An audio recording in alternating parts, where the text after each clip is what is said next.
Welcome back. Defense Secretary Pete Hegseth delivered a blunt message during his visit to NATO headquarters today.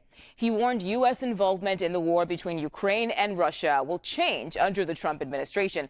Take a listen to some of those remarks.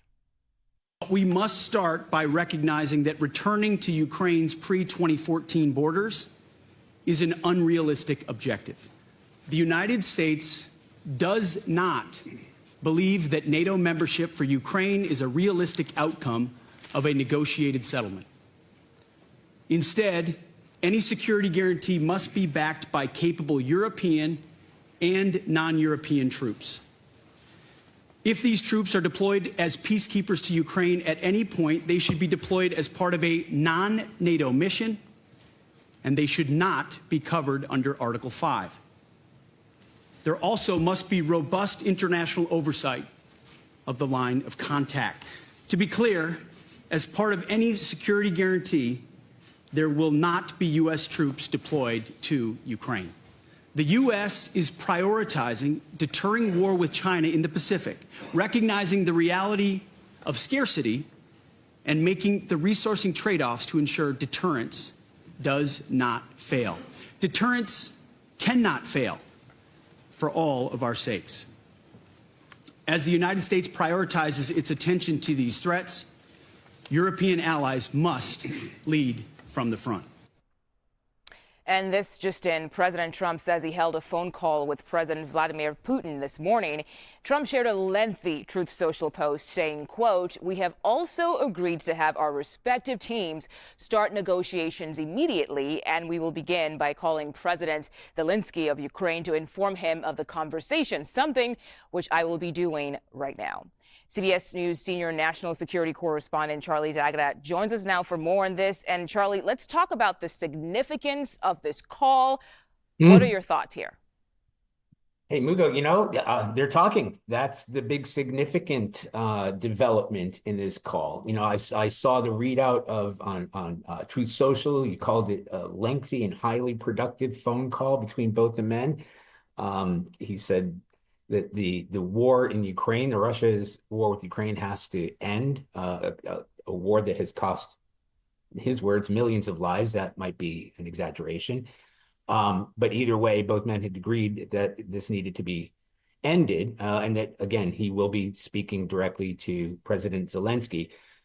I can tell you that I can assume that President Zelensky's administration will be happy with some of the language used, not just from President Trump, but from Defense Secretary Pete Hegseth as well, because there are certain sort of levers in negotiation that are being surrendered going forward, talking about regaining 2014 borders, joining NATO, etc. So it's certainly an important development. There's communication between this administration and President Putin, Russia, and now it remains to be seen what's going to happen going forward, not just in terms of negotiation, but in terms of America's involvement in Ukraine and NATO. Yeah, and you mentioned comments from Defense Secretary Pete Hegseth. I wanted to get your take on what he had to say. Yeah, well, unambiguous, I think, is the way I would describe it. I mean, he was very clear. You heard in that clip. He repeated that U.S. troops would not be involved in any sort of post-war scenario. This has got to be European troops. He pointed out that this is a non-NATO mission, and that's important. So in addition to discussing that we wouldn't go back to the 2014 borders, he called it an unrealistic objective. Then he went even further, saying chasing it was an illusionary goal that would just prolong the war. Now, President Zelensky himself, he sort of has rode back from wanting to hold on to Crimea. That would have been pre-2014. That was under Ukraine territory, now under Russian territory. The Russians had up to 2014, they had taken over the Donbass region. Remember, this conflict has been going on long before 2022. Right. When we started covering it.